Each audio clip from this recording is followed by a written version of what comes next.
big belly.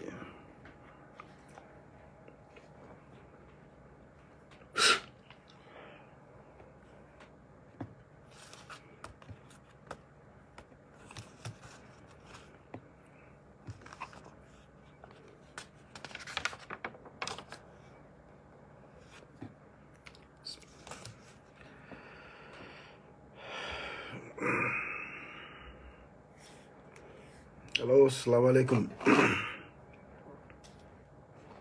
Yo, how you guys doing?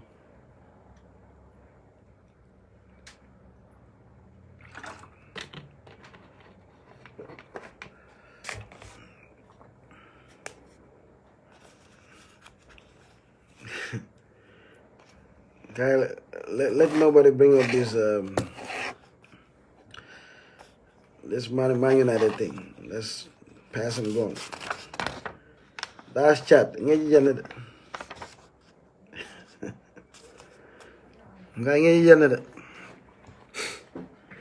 It's good to have you guys, man. Fawa no keta domandi.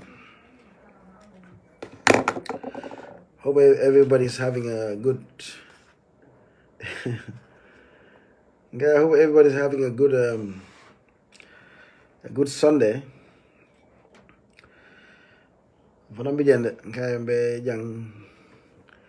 In Gambia for Kando Kerin be the money. I hope everybody had a good weekend. Kairo kono anin tanko, tanko. Mago bingana ngana kacha domani kajambi.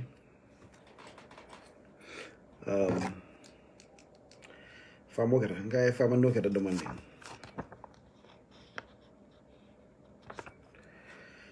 So if you guys now come way, give me a thumbs up if the volume is clear and my voice is also coming very clear. Allah for you, so I know. Yeah,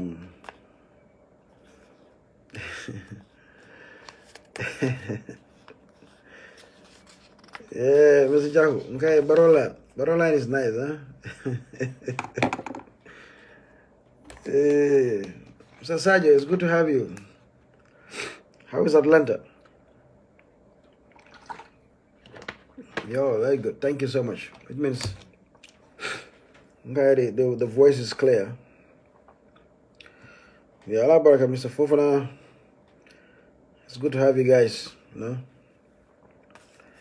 Voila. So, okay, let me just pop in and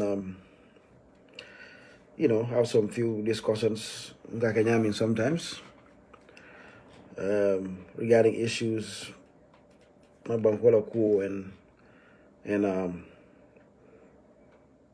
and things that are related to what are happening here. So being afternoon I think I made a post earlier on, and I did put the topic out there that is going to be geared towards the youths, the state of the youths in this country, and specifically youth unemployment, the massive youth unemployment in this country, and then the hopeless situation of the youth of this country, and the dire situation that they are in as regards to their future. They are graduating school, graduating universities, high schools, technical colleges every year. More and more of them are coming down the line, and the more you live in this country, you realize, wow, it's a very scary situation. You look around yourself, left and right. You walk around the major cities, Serekunda, Banjul, whatever. You see young people from high school to universities to Anyway, from high school to universities to tertiary institutions like GTTI, young people just graduating year upon year. Um, and you look around yourself, you ask yourself, what industries are out there that can absorb these people? It's a very, very very critical reality that we need to really consider. Every year we come here, we look at these grade 12 results that are coming, universities, graduations every year. They just keep churning them out. Yet you look at it yourself, no jobs, no notable industries, no basically avenues to observe all these young people. And what you end up having is a very I call it a ticking time bomb, because all these young people that are there, they're smart, they're ambitious, they want something better for themselves, they are connected to the internet, they know what's how. In the old days,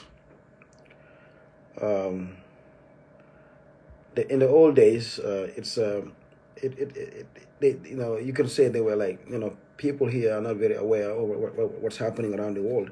But nowadays, everybody have their laptops and their smartphones, so they are aware what is happening around them in the sub-region or in the other areas, other countries around them, and what their fellow youths are also engaging in. So when they see themselves here, nothing is happening for them. You cannot convince them.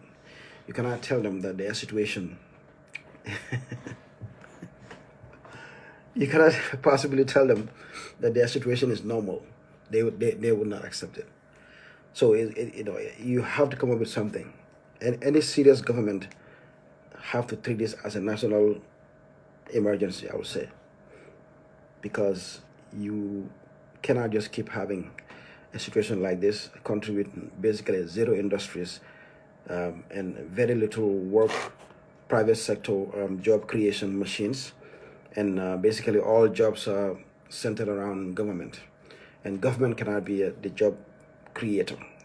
Government's job is to facilitate and put in the right frameworks, the right the conducive environment for private sectors and investors to grow. And this is how you create that workforce and that massive, that vibrant middle class. So in order to avoid this society of haves and have-nots, very rich people at the top, and then at the bottom, extremely poor people, and no middle class in between. So what that does, that in between right there, that hungry, thirsty, ambitious young crop of people, that's going to be the problem, because they will explode at some point. They will be a problem. And then the rich people sitting up here, they think they're secure. They're not secured. They created this environment where only few people are eating, and then the rest at the bottom are struggling. And then there's no middle. It's just you're either poor or you're rich. So this middle is where countries all over the world are thriving to create that middle class, so that they will be engaged in something and not have to be looking to these rich people with contempt and hatred and jealousy. You understand? So it is highly critical. It's not just a political thing. It's a social cohesion tool. So it should be every government's top priority. Job creation for the youth. You cannot have a youthful population that are just wallowing and roaming around town, not have an avenue. And words and rhetoric trying to play with their head, play with their mind, and telling them things that are not realistic, it's not going to cut it. Maybe 15, 20 years ago, before the advent of social media and before the advent of this overflow of information age, yes, you can fool the youth, but in this modern era, it's quite impossible. So you have to be creative as a government. You have to start thinking outside of the box and stop throwing words and what do you call it again, slogans like the youths are happy, like my 𝒂𝒂𝒃𝒄𝒄𝒆𝒔 guy might be saps, puts out there. That cannot fly, so that's the purpose of this live today. It's been a while, so I said let me come, and I'm doing it in English because I know some of my followers that wanted to partake in the conversation, and they can't speak Maninka. I don't want to be going back and forth Maninka Wolof and things like that. So I think the English will suffice, and sometimes I might branch off and say some things in Maninka just to clarify certain things. So basically, that's what it is. So yes, if I come and say, okay, well, yes, we need to create jobs, we need to do this and that. It's not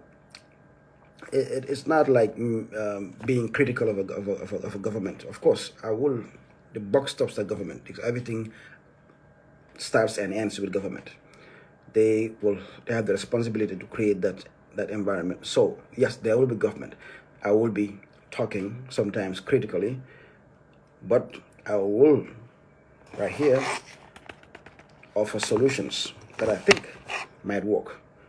Is my solution the best way? The best way to go? Maybe not. But it is something to add to the conversation. And these are things, most of these things I'm talking about here are things that I have lived or have worked in before, or I am currently engaged in somehow. It's not some abstract information that I'm just putting out there, some pie in the sky, okay, let's build aeroplanes, let's build skyscrapers. No, these are common sense, everyday things, measures that when put in place can yield results, tangible results. Okay, I hope you guys work with you on this this next 1 hour, so we can go through some of these things. So yes, we have a massive unemployment problem, and government has a huge responsibility in correcting this. It's going to require a lot of thinking. It's going to require thinking outside of the box. It's going to require thinking away from conventional wisdom, the way we used to do things 50 years ago in the civil service, in government administrators. The way we think, our mindset should get away from, I would say, the beggar, the donor mindset, to more of a partnership mindset.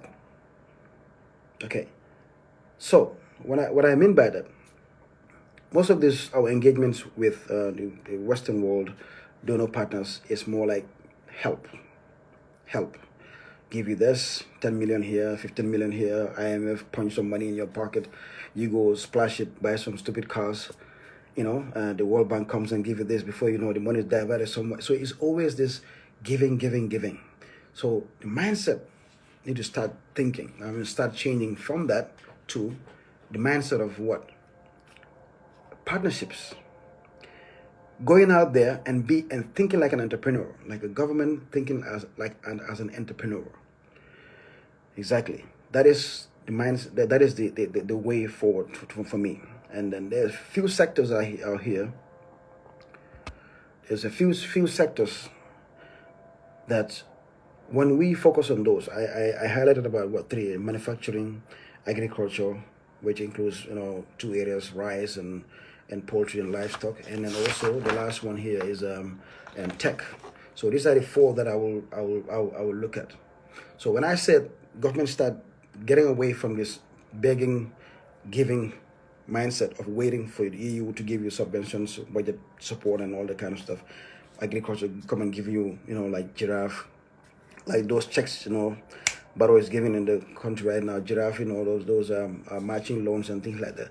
Those things will never cut it. They'll just keep people within the loop of poverty, just basically going up and down and not making any headway. Okay, so we go out there. I'll start with manufacturing. I'm from a manufacturing background. Most of you guys don't know that. I worked for aerospace companies, Boeing and other places. I'm an aerospace machinist engineer, and so worked on most of these Boeing airplanes that you see out there for about 15 years. Okay, so I have extensive understanding of the logistical and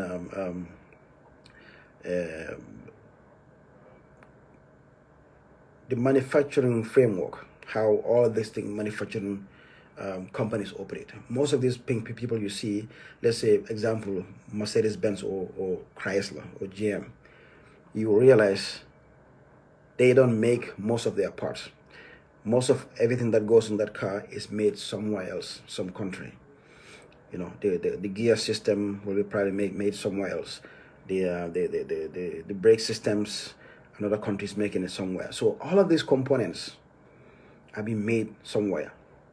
Okay, these motorcycles, you see here, these tuk-tuks, some companies making them. Okay, cheaply somewhere. They have cheap labor. So you have all of these. There's a whole section like mobile phones. Okay, shoes. These are all manufacturing jobs that rich countries like America and UK would not do. Rich countries like America and Germany and UK are now going to manufacture your mobile phones now. They're all made in where? China, Laos, England, Bangladesh, somewhere. Okay, most of the parts you see in your vehicles today are made in cheap countries with cheap labor, with cheaper standards of life, and then packed and packaged and brought back to the main manufacturing, main assembly plants in the West, like Germany and England and United States. That's how it happens. So what are we doing as a country? We have all the prerequisite factors needed for attracting such investments. Okay, we have a young population, an educated population up to high school levels. I mean, most university and tertiary institutions, we speak English. Okay, we are in the Greenwich Meridian Time, the British time zone. Okay, we have a climate that is conducive for all weathers. Okay, so we have everything that we need now. Instead of the EU and other countries coming and giving us aid, so that's what I was saying. Now we change the mindset. The mentality shifts from accepting aid to me going and telling, let's say, example, this tuk-tuks you see, all the tuk-tuks you see, because I will give you an example that you can relate. Because if I tell you right now, let me choose one or two parts that my former company Boeing used to make, so let's make it in Gambia. And because I know it's very easy. These things are very, like most of these things, let's say brake parts on a car, very easy. Okay, shock absorbers, those shock absorbers you buy here, brand new shock absorbers, easy to make. Hydraulic systems, even a monkey can do it, I know. Okay, yes, and they are sending it to other countries to make it. Then they bring it back to Germany and then put it on a BMW. You buy the BMW, $3-4 million. Yes. So this is this. So I'm gonna use examples that you can feel now, because if I tell you about a plane and a BMW, you might think I'm crazy. Okay, but now these tuk-tuk motorcycles you see all over town, right? Now you go to Serekunda, it's all tuk-tuk, all small corner. Yeah? Those things, even a monkey can assemble them. They are so easy to make. But what do we get here? They just buy it all from China. Okay, some Indian brings them, dump them in here, Balaji, whatever, all these things, Jimpex. Then we go buy $30,000, $20,000, $40,000. Halas, right? We are not thinking. Okay, the guys that are making that, they can speak English. Number one, most of those countries, Laos and Bangladesh, they don't know how to speak English. They don't know what they are not that educated. Okay, we have a much more. I know these things. I know what we have here. Okay, so the reason why I use tuk-tuk, because you can feel and see tuk-tuk around town, a lot of it. You go to Mali, a lot of it. You go to Ivory Coast, a lot of it. You go to Sierra Leone, a lot of it. So there's a market, millions of people that need it in West Africa. But we are all getting it from Asia and bringing it here. So as a government, the reason why I said we change the mindset now. Instead of waiting on aid, help, budget support, blah, blah, blah. No. Okay, I have this millions of thousands of hundreds of thousands of youth that are sitting here, finishing high school and university, sitting doing nothing. No matter what kind of aid you give me, $10 million, $5 million subvention, it's not going to be enough. It will never be enough. and that money will probably end up in the pockets of idiots. Sorry, people that are gonna go buy Prados for $12 million. Yes, that's the danger. So now we change the mindset. We go and approach. We, the Minister of Trade or Youth Employment, whatever. I go and meet this manufacturer of tuk-tuks in China or in whatever. I say, look, we, West Africa, have a huge market for this. You are buying, Mali is buying a lot of it. Even the motorcycles, they're the same. Okay, Mali is all motorcycles. Burkina Faso. Okay, now, I have a country. I don't have gold, I don't have diamond, I don't have oil, I don't have nothing. I have people and good climate and a friendly environment. No war, zero, peace. Okay, fine. Now, I have a market, and my country is the gateway. I have a country called Gambia, right? It's River Gambia. The river comes, right, all the way down to Basse. My country is the gateway to Africa. So I have this God-given, gold mine as a gateway to West African market by this River Gambia. I can navigate 400 kilometers inland to get to the Mali market, to the Guinea-Bissau market. I have all this available. Now, let's make a deal. Okay, you were making these tuk-tuks, right? And how much are you paying people there? So let's find a way to bring this factory, this tuk-tuk factory, bring it to Gambia. Make the tuk-tuk here. Our boys can learn this in 5 days. Bring the factory, design the manufacturing plan, teach the boys in GTTI and all these these tertiary institutions, okay? Teach them how to do this. Within 1 week, they will be masters in making tuk-tuk machines. We open a factory here, somewhere in Jarasoma or somewhere between Biam and Kamfenda. Huge land everywhere. Okay? They have electricity now. You bring between Kalaji, let's say Kalaji and Kamfenda, somewhere around that thing, or around, right after Kalaji, Nyoro Jataba. So now you have Fonyi, Kiam and Jara boys coming to work. We bring this factory. Okay? We make tuk-tuks, millions of tuk-tuks each year. Not for Gambian market. We are consuming maybe less than 500,000 of tuk-tuk. It's not for us. But we make these tuk-tuks here to the standard quality standards of the manufacturer. Your manufacturer brings the factory, the quality standards, the idea, the knowledge, everything. We make it here according to their standard specifications. It's the same tuk-tuk, no difference. We package, we use our geographical location to supply the West African market. Guinea-Bissau now, they want tuk-tuk. They don't have to go and buy foreign currency, buying tuk-tuk in, Europe, getting LCs, going through all that financial world hurdles. No, they come to Gambia, they put their CFA or dollars in our accounts, they take their tuk-tuk to Bissau. Mali once, they come to Gambia, buy and go. It's the same tuk-tuk, no difference. Just the manufacturing country's name differ. Comes, we buy, they buy from us, so we become the supplier of West Africa for tuk-tuk. This is not a far-fetched idea. It can be done, and you are actually helping that company because you're telling them, look, you are going through a lot of hurdles. When customers buy, they struggle with shipping and all that kind of stuff. I'm helping you. I'm giving you a country. I give you tax breaks. Of course, you investing more than $250,000. You get a special investment certificate from GAIPA. So we helping you, okay? We're helping you reach a bigger market. And also, my boys are getting employed. Now I'm employing maybe 1,000 people or 2,500 people, young boys that are in the factory. The factory probably located around Kamfenda and Biam or Kalaji area. So the boys from Soma can come and work and go back to Soma same day. Kiam boys can come and work and go back to Kiam. Fonyi boys can come and work and go back home. So you're creating this, you now decongesting. So you killing a whole lot of birds at the same time. You're creating employment for young people. You're creating economic activity. Tax base is rising, right? Because now people, you're collecting taxes. And then you are now decongesting the urban area. All these boys the Jara boys and Kiam boys that are sitting here doing nothing, doing carpenter work, making nothing. You get them a chance to go work for a company making $2, maybe $3 an hour. That's like I don't know, maybe $200-300 per hour. 10 hours, that's $3,000 a day.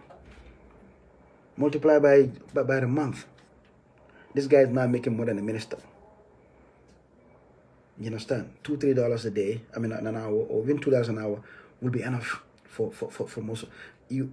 And the company that's making these tuk-tuks, that'll be music to their ear, because they're probably paying their people way more than that. So that's just a tuk-tuk. The reason why I use a tuk-tuk, because you can see it every day. And I'll give you a story. You guys see me posting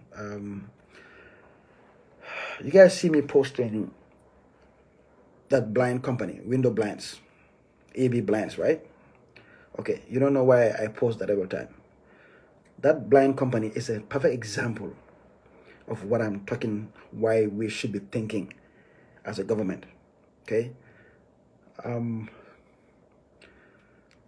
maybe I shouldn't delve into so much into details of how it, but it very similar. That company used to be in Bradford, UK. That blind company, the whole setup used to be in Bradford, UK. The owner used to come here, do some charity work with our partners.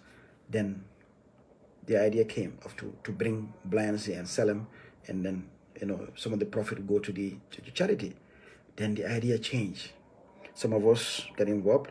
The idea was like, now, well, how about you just bring the factory here? We make here, we supply your clients in UK, and then we also supply here. Then you are paying people, instead of paying somebody 10, 12 pounds an hour, maybe less than £2 an hour, you can pay somebody here for that. The dream became reality. That whole factory you see, everything is from UK. Now it's fully functional. It's right here in Bijul. I can take anybody there if they want. Even the ministry wants, I can take them. I was involved in that convincing those people to come. Arabs. British Arabs, of course. Yes. So Khadija is saying $3 an hour. Okay, $3 an hour. That's about $210 per hour. $210. You do 10 hours a day. That's $2,100 per day. So that's $2,100 per day. So you work how many days? What, 20 days? That's a lot of money. That's close to almost $40,000. So it's not, it's not small money, because it's all relative. That $2-3 in Gambia is not $2-3 in America, because the cost of life is not the same. That is the reality. So these things, this is how we need to start thinking, getting away from waiting to be gifted, to going out there and engaging the world, bringing in industries, foreign direct investment, but we have to start engaging. Yes, $4 will be acceptable, but still, do the math on that, Kausu. Do $3. And you see how many people will not jump on the opportunity. I wish I have my calculator with me here. But do the math. The current rate of the dollar is $70. It's 3 times 70. That's $210, right? Yes. You work 10 hours a day, 2,000 plus a day. Yeah, to the average Gambian, that's almost a monthly salary. Imagine a security guard is making that in a month. So you're giving somebody that a day. In a month, that's a lot of money. So these things are possibilities. They're not far-fetched. They're not pie in the sky. So you build an industry, that can make products here and then take it away to outside worlds. We should position ourselves for those kind of things. Mobile phones, for example.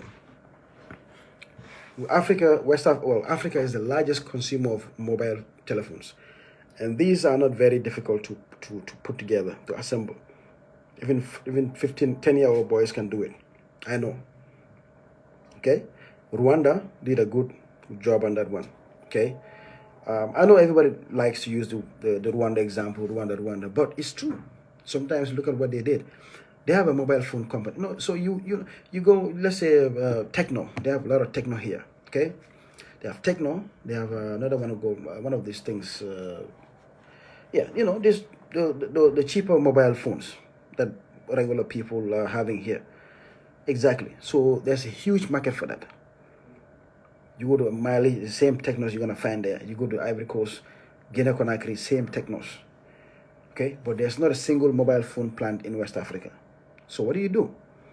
You go find these techno, whatever companies, and tell them, look, I have a school called GTTI. Now, give me at least 1 year.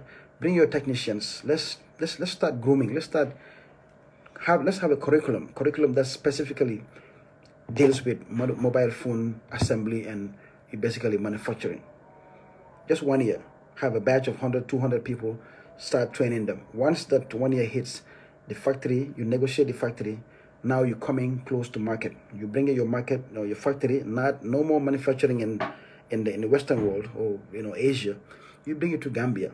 We have a nice plan for you in Kanifing or 𝒂𝒂𝒂𝒏 somewhere, and sorry, yes, you have a nice plan for you in 𝒂𝒂𝒂𝒏 or somewhere. Okay, we make these mobile phones, okay, to customer specification. Already trained our GTTI. Sorry, I'm getting calls. That's what distracted me. So GTTI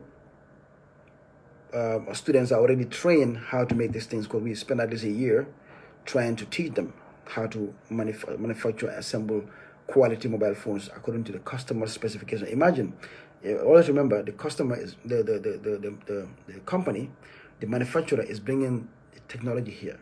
It's the technology that works. It's not the people. The people walk around the technology. So you train the people, they'll make the same iPhone, the same Techno, the same Samsung. You understand? So you make it here and then supply the West African market. Now you have Mali, 20-something million people. Senegal, 18 million people. Okay, Guinea-Conakry, another 12, 13 million people. Guinea-Bissau, at least another 20, close to 10, 15 million people. Exactly. So this is what's at your disposal. So we make it in Gambia. Convince these companies, let them bring their companies here and make, create jobs here, create the right environment for them. We have everything that they need. We have the workforce, a young workforce, and a workforce that speaks English, a fairly educated workforce too, and then the gateway to the West African market. We are not like an inland market somewhere that has no, river or anything like that. We are lucky. So all of this come together is a hub. So where I'm getting at right now, with the right people in place, the right government in place, the right mindset in place, we can change the trajectory of this country within 5 years by changing the way we think, from beggars to engaging in business. Let the government start acting like an entrepreneur. Go out there, take your ministers, your vice president, whatever, your ambassadors. Go and meet these companies. Put your Gambia plan on the table. Say, this is what I have for you. I'll give you tax breaks.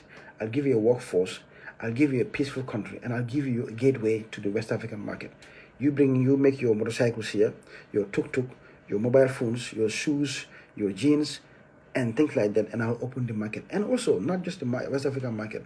I also have the port. The port of Banjul is directly linked to many, many countries. South America, Brazil, Costa Rica, Honduras, all these countries that are consuming from Asia. Okay, so you make it here. Now you're cutting the travel time from China to Brazil and Honduras and all these Costa Rica and all these South American markets that are consuming a lot of Chinese or Asian goods. I can manufacture them here and then send them there, because those countries, you go to Brazil or you want to go to Colombia to manufacture something, you deal with a lot of problems. There's a lot of crime, high crime rates, high violent crime, so many things that are happening there. Drugs, cartels. There's so many things that are going to hinder your productivity. So we have a peaceful country, no barriers between us and South American market. Manufacture here and take it. Sell yourself. This is what I'm not saying you'll win every company, yes, but most companies will see the sense in you, and then they will see the business sense. Instead of paying somebody $10, $15 an hour here, I'll go pay this guy $3, $4 an hour, and they'll get the job done perfectly, and my product will be up to standard, because you're going to bring your technicians and your quality control people to make sure we are manufacturing these tuk-tuks or the motor bicycles or the mobile phones according to your specification. This is the mindset. This is how you create jobs. 1 or 2, 3, 4 factories in this country, you will now see boys lotting around town midday, 2 p.m., 3 p.m. drinking attire. No, they all try to make that $2,000, $3,000 a day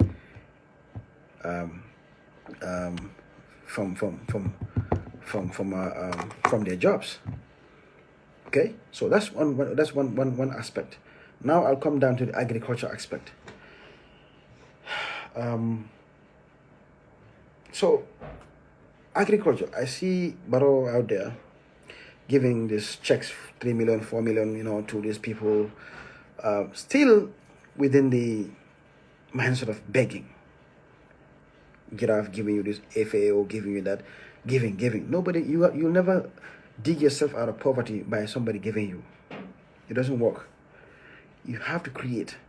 So we have a lot of land here. There's 2 areas that I will touch on the agriculture part. We have a lot of land. So if you look at here, so we have this model. We have this model of where these giraffe agriculture FAO giving us money, right? But I've never seen giraffe or FAO giving money to Qaddafi farms. Qaddafi farms don't need the EU or the FAO $10 million, $5 million money. They don't need it. Because Qaddafi farm is doing something. They are averaging about $1 billion, 1 point something billion dollars outcome every year in the Gambia. Qaddafi farms. Radville farms, the same thing. You never see a FAO giving grants or giving small money, it's 100,000 to, $2 million, $3 million to Radville farms. No. You never see them giving it to Qaddafi farms. No, because those are multi-billion dollar industries doing agriculture. And most of their products are not being sold in the Gambia. And this comes to my point. They are taking advantage of Gambia as a closed market to the Western world. Grow here, take it, and send it. That's still not going to take away from Gambia's consumption. We'll still consume, but we can produce and sell. So these agricultural people, these farmers that the president is giving small tokens, so 1 million, 2 million, they will never get out of poverty. They will never be rich from agriculture. They will never be job creators.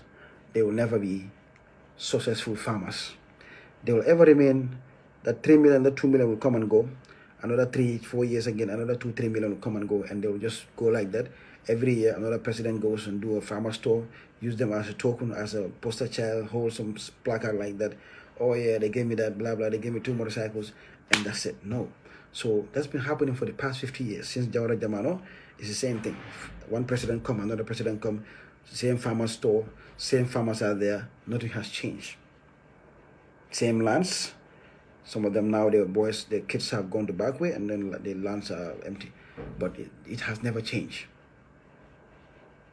But the company that the government is not giving any money to, EU is not giving any money to, Giraffe and all this EU is not giving any money to, Qaddafi's and the Radville farms are here making billions and making billions of dollars every year. So why don't we change our mindset? There are countries out there that are struggling, countries that don't have land. They are rich countries, they are first-class countries, but they don't have a lot of land. They have deserts. Saudi Arabia is prime example. They had a deal with Sudan before the war. They had a deal with Sudan where they'll grow a lot of their crops in Sudan. Vast Sudan land on the River Nile. A lot of crops, watermelon, vegetables, fresh vegetables, and livestock, meat, cows, sheep, camel, grow it in Sudan. Sudan is gifted with what? The Red Sea. The Red Sea is the neighbor between Sudan and Saudi. So they are blessed, just like Gambia is also blessed with the Atlantic Ocean. Exactly. Sudan took advantage of that. They absorbed that investment, billions of dollars investment from Saudi, bring it to Sudan, grow their products, grow it, and send it back to Saudi. The meat, the cows, the sheep, the milk, the camel, grow and send. So you're creating jobs in Sudan, lots of billions of investment coming in, infrastructure, everything, and then it's a win-win. Until the war happened, and then that investment went haywire, and then problems happen. Saudi now looking for other opportunities. So, Qaddafi farms, are they not Kuwaitis? Yes, they are Kuwaitis. Is there any land in Kuwait? No. Kuwait is desert. But we have all the land. So, what do? Instead of going to Saudi and telling them, oh, I'm going to send my boys to come and work for you, blah, blah, blah, labor nonsense, our boys go to work in Saudi. No. Go and meet some of these Saudi companies that are buying lots of tomatoes, onions, lettuce and things like that on a daily basis. Okay? Billions of dollars to feed that Saudi market. They need meat. They need cattle. They need sheep. They need camels. Then I have the land. I have a whole of Jara and Sisiara sitting there doing nothing. You bring your billions. Let's grow, just like Qaddafi is doing. Because already the example is set. Qaddafi is doing it. If Qaddafi can do it, another 3, 4, 5 companies can do it. It's very simple. So the blueprint is already there. You don't have to create something out of the blue. No. There's already a company called Qaddafi and Radville Farms doing mangoes and other things and making billions every year. So you attack that company. They come, give them a land somewhere in Jara, Kabada or somewhere. Big land. The community obviously gets a percentage of their produce for of their produce every year. If they're making $1 billion or $2-3 billion a year, the community give them a token, 5% or 10% of $1 billion is $100 million. So before you go out there telling these people, let's do labor deals, let's send our people to Saudi. Yes, you bring these companies, tell them I have this land. Qaddafi is doing it. You also come. Another Saudi company that does tomatoes, onions, and things like that. Give them the land. Let them bring the big trucks, the money, the big equipment. Hire a bunch of hundreds of youths. Make money. Pay taxes. Use our ports to ship. These are all money-making avenues in one company. Okay? The food, tomatoes, they're making, potatoes, onions. Leave some here, take the rest to Saudi. We don't consume a lot. Our consumption is nowhere close to Saudi's consumption. Take it to Saudi, but we get the money, the investment, and the critical part why this program is here, the youths get jobs. Okay? They do cattle. Saudi don't have the land, but they consume a lot of milk and cattle and sheep. We give them the land. Let's learn from them. Okay, maybe 1 or 2 millionaires can emerge from that partnership, and they also start their cattle rearing or their agricultural, just like Qaddafi farms. So you attract those companies. Instead of sending boys to go work in Saudi, you bring the companies here that are going to create jobs for our boys here, stay in the country, get families, grow, and be respectable people in society. Saudi did it with Sudan. I'm not, like I said, everything that I'm saying here is not some pie in the sky. It's already getting done. It's a matter of us thinking, changing our thought process from the begging mentality to engaging with businesses, be an entrepreneur. Let the government be a source of job creation. You don't create jobs with government. You create the environment, the right environment for that jobs, for job creation. So we go out there, we negotiate with these companies. Bring your factories here. With regards to rice, we know there's a rice crisis in this world right now. China, if you go to India right now, they have a quota on their white rice. Anybody who imports rice, you ask them, you cannot buy rice from India right away. They put a quota. So every year, every country, they give a small quota. Gambia, let's say Gambia, I think they give us like 50,000 metric tons for Gambia, that's it. Senegal, another 1,000, whatever, something metric tons, and that's it. They cap it because the world has a problem of rice. So now, I was in Jahal Pachar a while ago, last year, with some Chinese technical team that were based in Jahal Pachar. They surveyed the whole area, and then they gave me numbers. So the numbers are, we're going to need 22,000 hectares. 22,000 hectares to feed Gambia 100% with rice. That is if we are doing single cropping. But if you're doing double cropping, which takes a lot of science and, meticulous planning, you're going to need at least 12,000 hectares to feed the entire country at maximum capacity no failure. But 22,000 is the normal. That is the normal hectares that Gambia needs to feed ourselves. But here's the thing. According to the Chinese, we have over 300,000 hectares on both north bank and south bank of the river. That is within the rice growing area of the freshwater area. About 300,000 that can be utilized for rice growing, according to their surveys, Chinese. There's a Chinese technical team paid by the Chinese government stationed in 𝒂𝒂𝒂𝒂 and other places around the country just for this. So they said we have over 300,000 hectares available within this Sweetwater area to grow rice. Now we need 22,000 to feed ourselves. The question now is how many hectares are we currently growing in the 𝒂𝒂𝒂𝒂 area entirely? It's less than 1,000. Yeah, I was there. I spent 2 days there. Even the biggest farmer there, Mauro Farms, is doing less than, I don't know, 200-300. So we have all these subsistence farmers. So what is that telling you now? I, as a government, you come and tell me, okay, this is 300,000 hectares available for you. 22,000 hectares is all we need to feed yourself. So this 300,000, if I am a government, my mindset already has switched. Now, my aim will be to go and talk to these Indian companies or Pakistani companies or South Korean companies that are doing rice and tell them, look, okay, now there's a rice scarcity. You guys in India, you have basically overused your lands. You cannot do any more lands. You have used your lands until now. Land has lost their value. I have fresh, clean, pure lands. On the river, you don't need rain. You don't need anything. I have 300,000 here. I only need 22,000 to feed myself. The extra 200 and something thousand hectares. Let's do a partnership. Bring your equipment. Bring your technology. I bring the land. I get a percentage. We grow. We feed West Africa. Feed other parts of the world. All from Gambia. That's already after we feed ourselves. We feed ourselves. We have extra surplus of 300,000 hectares to walk around with.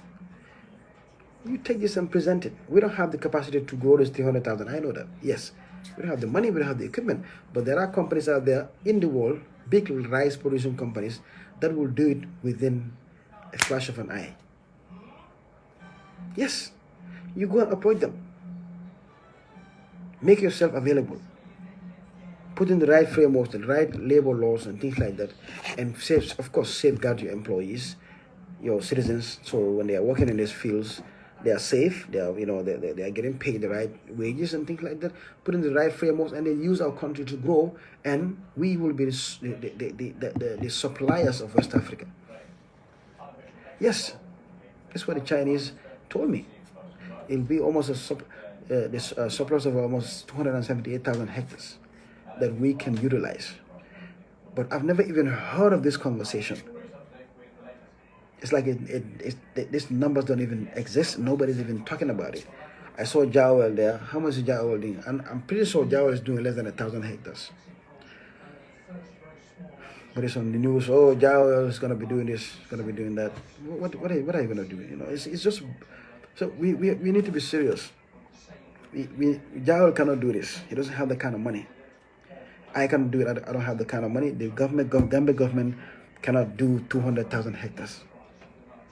But there are companies out there that will easily do it. It's a matter of now we stop this idea of asking for a FAO and things like that to give us stupid grants like $5 million, $10 million. That's never gonna cut it. It's always gonna keep these mayors in the furrows being hungry and poor year after year. Every president will go there and go on a farmer's store and then visit them and and then talk big talk and go away. That's not a solution. We need to start thinking globally. We need to start thinking partnership. Get away from begging. Use your leverage. Use what you have. We have something. Like I said, India, today you want to buy rice from India, you cannot buy. I know this, I help people to buy rice. I do some consulting work for people to buy commodities. India, no, they already have a quota they give to every country. They say, every country, Gambia, this is your quota, and then the government will manage that. I think Gambia, if I can remember properly, is 50,000 metric tons. Some businessman here who's related to the president is the one that has that whole quota. He's the one that's going to buy and sell. That's it. Nobody, India cannot just open their market because their people will go hungry. So they have to protect themselves. They have overused their lands. They have over-fertilized their lands.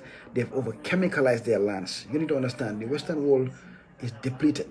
They've done damage to their lands to the point, since the Second World War, they've been basically just growing like crazy, fertilizer upon fertilizer.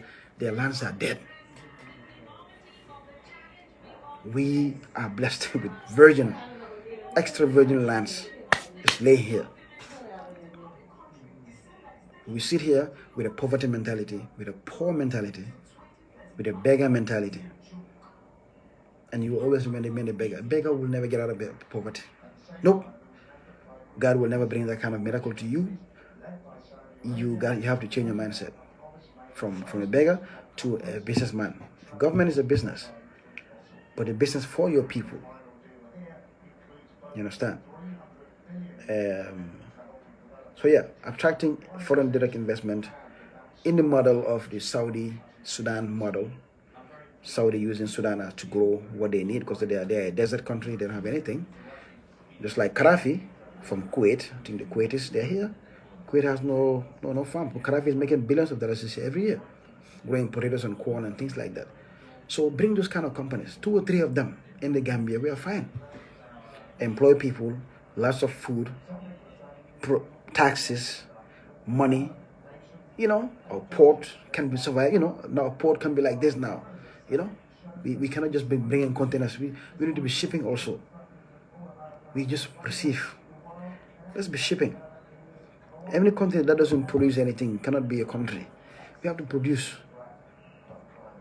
Okay? So, yes, these are a few areas. And last thing I want to touch on the the agriculture part. That is the poultry and dairy, because I'm close to the poultry thing. My good friend Muhammad Sanyang, I help him sometimes. So I'm always posting things like that around that time, around on my page, regards to poultry and feed and so many. The poultry alone can create a lot of jobs in this country and support other industries. See, thank you, Mr. Kausu. That's a good contribution. So Kausu just said here, obviously, with agriculture, you also support hotels. Most of these hotels you see, they are not buying their chicken from Gambia. You'll be very shocked. Most of these hotels, because I approached them about business, they say, brother, we like to buy Gambian products. This hotel owner was telling me, I was offering them chicken and eggs for my Gambian farmers, connecting them, farmers and hoteliers working together. This is how the country should work. You understand? But sadly, when I talk to some of these hotel owners, they say, bro, we cannot buy Gambian produce because we are not guaranteed consistency. He said, Gambia, you buy today, tomorrow they say it's finished, tomorrow they say this and that. You understand? So they said, now we cannot consistently rely on Gambian made produce, eggs, vegetables, meat, everything. So they love, all these hotels would love to have Gambian made products. So when these tourists come, they say, oh, this is Gambian made local juice, Gambian made local meat, blah, blah, blah. That's like a bragging right for these hotels. But unfortunately, they cannot, because our industry cannot support it. So we are leaving billions of dollars on the table every year in the tourist season alone because we are not producing anything locally. So let's think about bringing investors. Poultry, we need about, I think our deficit of how much poultry we produce here and how much comes from outside is almost 1 million something chicken, I think, every month from last numbers I got. And that gap, I think we are producing about 100 and something thousand chicken in the country. So you have almost a 900,000 chicken gap that needs to be filled, and we don't have any serious investors with good money that can come and take advantage of that. And not just that, that's just 900,000 something chicken to feed the people, okay? But then you have the market from Casamas, the Guinea-Bissaus. They need eggs, they need chicken. We have a small market, you know. So you have a market here.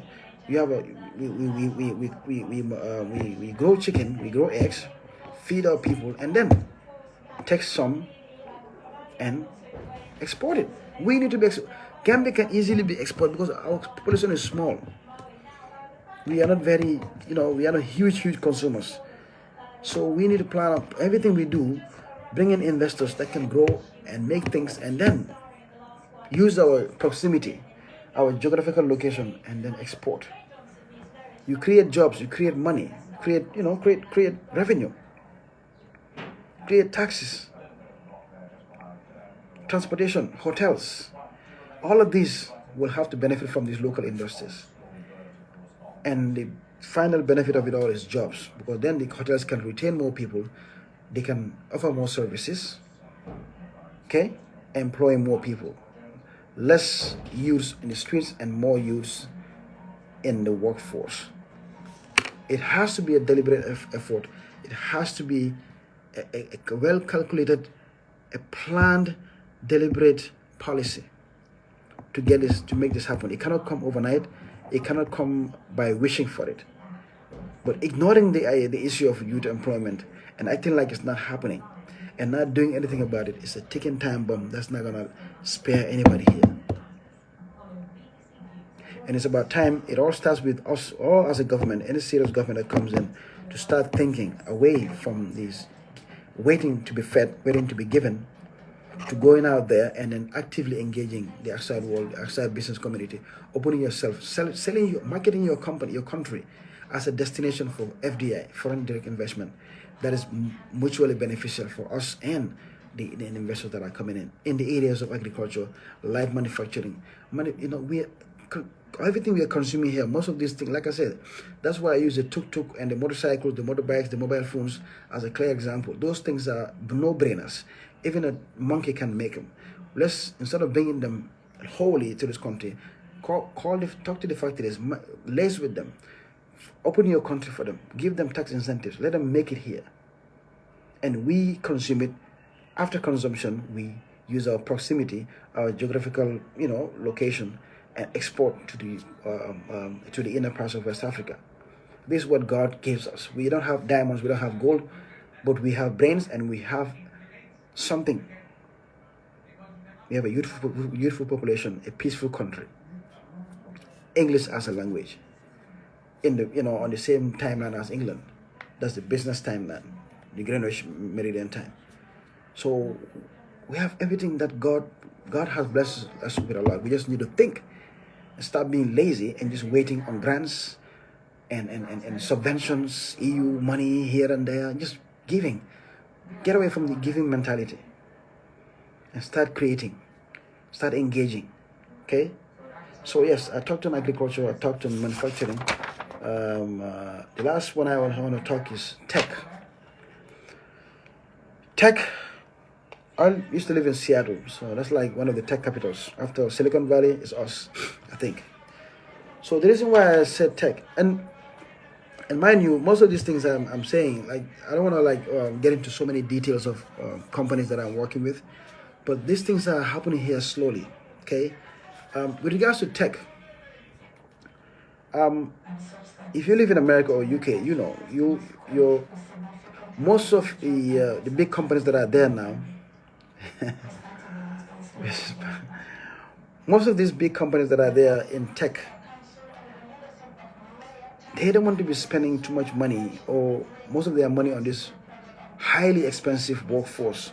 The average salary, tech salary in Seattle, where I used to live, is about $150,000 a year.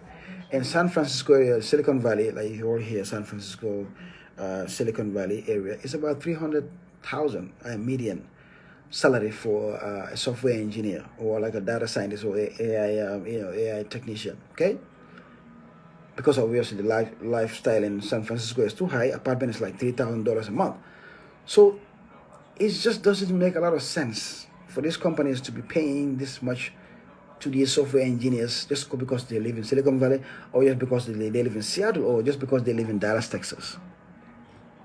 When they are producing the same softwares, the same, websites, the same data, whatever, queries and things like that, they have this lingua. Okay, same software engineers doing the same thing, but just because your address says San Francisco, you're getting paid $150,000 a year. Okay, now countries like Kenya are changing this game. Ghana are doing the same thing too. Okay, we invest in tech hubs. I'm not saying UTG. They can start at UTG, but create a training program. Well, in partnership with this Google, and Google has a lot of those programs now that they're helping these African countries. But we are yet to explore it. I know a friend here that brought one of the the head of Google's AI. He's a Senegalese guy. In 2017, my friend Badara Pulo brought him here to State House, just to set up a center here, a Google Knowledge Center that's going to create jobs, and then also I think a data center here for West Africa. So Google is exhausted. They're tired of just paying all this money in San Francisco. They're looking for elsewhere where they can establish, create, train people to do the same things, and then grow on a larger scale as a global business, because Google has become a global business. Everywhere you go, you find them. Here, they have, every on my door, there's a Google Map address. So there is no more European company or like American company. So they need a global workforce. But what is Gambia doing to benefit from this? So you create sort of a incubator, or like a center where you'll be investing money, because you have to invest money. You have to create a place for them, feed them. These kids, provide all the technicians and the technologies they're going to need, the necessary tools, the necessary licenses, and help them grow. Okay, create hundreds and thousands of software engineers specializing in data science, AI, the latest technologies out there. Then use them. Have a company that basically utilizes them, and then lobby for these jobs or for these opportunities that are happening, that are taking place in Fortune 500 companies. They have software issues they need to work on, like back end developments, front end, whatever development. Let's do it here. They do it in India. Why not us? We speak better English than these Indian people. When you call them on the phone in America, I have my phone, I have my problem with my AT&T or my credit card. I get an Indian on the phone. Hello, sir, how may I help you? I don't understand what they're saying. People are frustrated, but a regular Gambian that finished school at GTTI or whatever, or Maryland International, they speak good English. See, this will help. That's a huge advantage. So we create these centers, okay? Get them jobs here. They be staying in Gambia. Lobby for this $100,000 jobs, $50,000 jobs. If Google is paying somebody $150,000, $200,000 in Silicon Valley, they will pay somebody here $50, $100, and that will be enough. $100,000 is almost $5 million. One kid can bring that in a year. That's. Imagine if you train like 1,000 kids that are all bringing about that's $5 billion. The tourism industry is not bringing $5 billion, but these boys can bring it. You just have to create the right environment. Go to Silicon Valley. I saw Jomai. See, when Jomai went to America, what did he do? He flew to Silicon Valley. I'm pretty sure that's what he's doing there. Now I heard they're gonna bring like a data center. Jomai. Yes. His first trip to the United States, Silicon Valley. From New York, he flew 6 hours across the country, from New York to California, to go to Silicon Valley. I know exactly what he was doing there. And I don't want him to be there before us. We have a better advantage. We speak English. They don't speak English. But leadership matters here. Having the mindset, the will. See, Jomai didn't go to America sitting in New York. People come and shake his hand, holding meetings with stupid, with people there. No. He went where the future is. His plane flew from California to New York, 6 hours flight, just to go and meet Google executives, Facebook executives, all these people, and open up his country. Said, "This is my country, Mungini. Bring your people, bring your company, bring your investments to my country. I'm open for business." See, Jomai was thinking like a businessman. This is what I was telling you. Government need to start thinking. He didn't go there to beg. No. He went there to offer. He went there to offer what his country has to offer. Sorry. That's what we should be doing. Not begging. Not waiting for subventions. Lazily sitting there every year waiting for this government subvention to hit. As soon as it hits, we just devour everything. See, year upon year, same thing. The same poverty continues since 1965 to now. Every year we're waiting on something. You har. Why you has been some year local beduna. Ha agriculture la fungo if you takana fingera nyino project kana project wrong. Me project diamo lo dong. Eje dawla project diamo project la kana start project la kana start. EU la kana start giraffe la kana start. Rules la kana start. Just no. Yeah, in the world has changed. See, call center dohulan, call centers. We all live in Europe. You have small problem, you call customer service. India picks. 99% of the time, India can pick. An Indian will pick up and then solve your problem. For your cell phone, for your credit card, for your your Netflix account, you have an issue, you call a baker at India. You call Proof India. Hello, how may I help you? This is AT&T calling. Thank you for calling AT&T. I'm like, what the this is reality. Anybody that lives in Europe, you know these things. So why can't we go and do the same thing?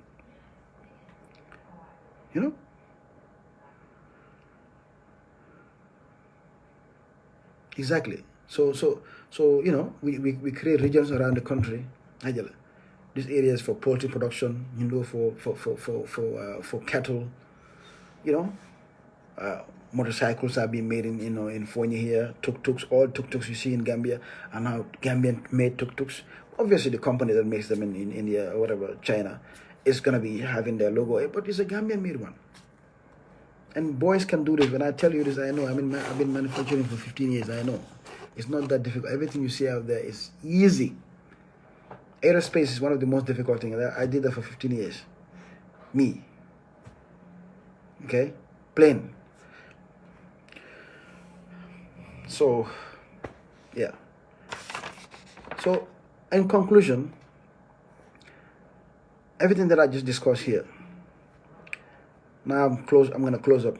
I think I've touched on agriculture, manufacturing, and tech and support. These are any of these three areas that we zoom in on. Within 3, 4, 5 years, Gambians' lives will be changed, and we're not going to be there giving people charity, giving people false promises. No, we'll give them jobs that are sustainable, because they will be supplying a need. There's already a market out there. Like I said, Gambia will not be the consuming partner. Gambia will be the manufacturing partner, and then distribution and exploration. Distribution and exportation. We export. We are tired of being importers of everything. We attract companies. They come. We manufacture. We consume a little bit and then export the rest. Our port can come to life. Our tax base. You understand? A lot of things can happen. We cannot live in a country like this where no job creation is happening and nobody's saying anything about it. We just go in like that. Kids finishing school, joining the poverty line. Getting more and more angrier, more and more frustrated, and more ambitious to leave the country. So instead of going and this ministry telling us kids go to Spain for some agricultural nonsense, create another 3, 5 Karafi farms here. That's it. You've solved the problem. How did Karafi come here? Karafi came here because an effort was made. there was a need from the traffic company. We offered our services. We offer the land, we offer the environment, the climate, and they make their money here. They're averaging about close to $2 billion every year. You understand? I hope you guys sorry guys, got some calls coming in. So that's why I said at the latter part I will go into some politics. So see, all of these things we are talking about, without the right leadership in place, without politics the right way, without voting the right way, without having the right people in place, it will never materialize.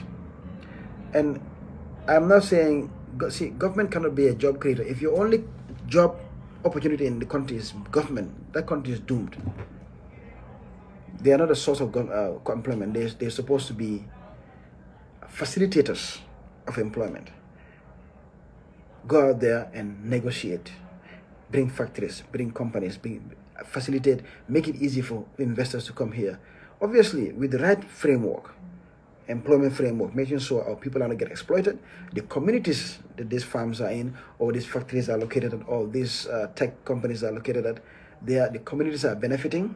There's a mutually beneficial agreement between the communities and these investments, and making sure before they come in, obviously there's an agreement. You know, if you're gonna do a farming in my community like Karafi Farms, you're making $10 billion a year. I need 10% for my community. 10% is not a lot.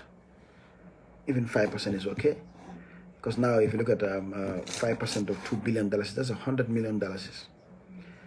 So imagine if the village of Kafuta, where Karafi Farms is, right? So now they have two. When they experimented with one in Kafuta, they went and built another one in Kuloro. So Karafi, keep quiet. You don't even hear their name. They have two farms here. Major ones. 3 kilometer by 3 kilometer plus. That's a huge, that's thousands and thousands of hectares. They are quietly making billions of dollars. Nobody even know about it. Because the Gambian, if you want to hide money from a Gambian, if you want to hide something from a Gambian, put it in the soil.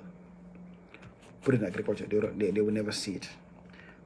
Because our brain was never programmed to think agriculture has money. All we know about agriculture is presidents going out there and telling these farmers, here's Angare, I'll buy your Jerry 300, blah, blah, blah, you know, all this nonsense talk. Then poverty continues. You go back again, another year, another poverty continues. That's all we know about agriculture.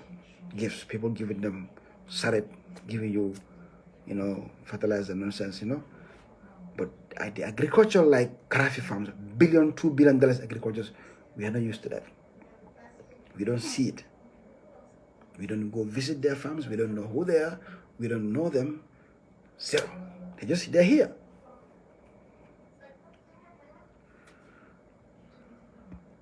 So this is the reality. So it's highly important to have a government in place that's gonna start thinking along these lines. And definitely, I don't believe this government has any plans along that way. I've never heard them talk about it for the past 7 years. All we hear is grants, projects, grants. Such and such gave us this, such and such gave us that. I've never seen our president get on a plane, go out there and meet investors with the idea of bringing jobs to this country. I saw Jomai within 6 months of him being in office. He visited the UN General Assembly that Barrow has visited for the past 7 years. Every year he goes to UN General Assembly with more than 40, 50 people, taking hotels, spending money, and coming back nafui. One time, Jomai went, after the meeting in New York, he got on a plane, he went to Silicon Valley, where the world's biggest tech companies are located at, looking for something. And I'm sure he's gonna get it. Because like I told you, in 2017, the head of Google's AI for Africa, Mr. Cisse, he's a Senegalese. My friend Badara brought him here. He took him to the State House. They were eager. They wanted to work with Gambia, data centers and everything. So imagine They came here. Imagine if but Jamai goes there to see them. Who's gonna get it? They came here, nothing happened. Jamai got on a plane to go meet them, and he's gonna get it. You soon you will sit here. You see, Senegal has a data center for Google, creating thousands of jobs, high-paying jobs. One Google data center in this country, you never see a broke boy in the streets. Even this whose problem or this 𝒕𝒊𝒏, this drug problem, they'll go away because they'll start having something to do after high school.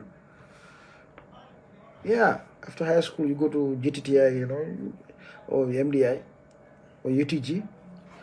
You finish, you have a place to go. You raise a family, be a man. Yeah, and not have to think about getting the back way. So, but lack of opportunities and nothing to fall back on is why the back way syndrome is and then when I see our government shamelessly running around there talking about, yeah, boys going to Spain to do what? To fight fucking tomatoes? Yeah. You see what these boys are going to be doing there? It's apples and tomatoes and onions. That's what they're going to be harvesting. Put them in bags. When you have a whole bunch of tomatoes and whatever and apples to be harvested in Gambia, if the right investment is in place. So this is the mentality shift that we need to start thinking about. Get away from this begging mentality to engaging. Yes, I must say electricity is a problem in the Gambia. I think that's why they have to fix it. Yes, it's all part of it. That's what I was saying. So it's a deliberate, you have to prepare for it. Yes, electricity will have to be part of it, but then you have to prepare for it. It's not going to come easy. Electricity has to be right. So that's your part of the investment. That's your part of the preparation. So imagine, that's what I said. Government's job is to facilitate. They are not a job creator. They facilitate. You understand? They facilitate the jobs for us to for companies to come. So a part of that facilitation is to make sure NAWEC and all these companies are doing the right thing, have the right infrastructure in place to support industries when they come. Yes. So yes, that's a very pertinent point you just raised, Mr. Cater. Electricity, yes, that's part of government, but that's why everything that I just said here, without government, without the right government in place, forget it. So when we say politics, when we say battle and this and this, people think we are joking. No, it's not a joke. This is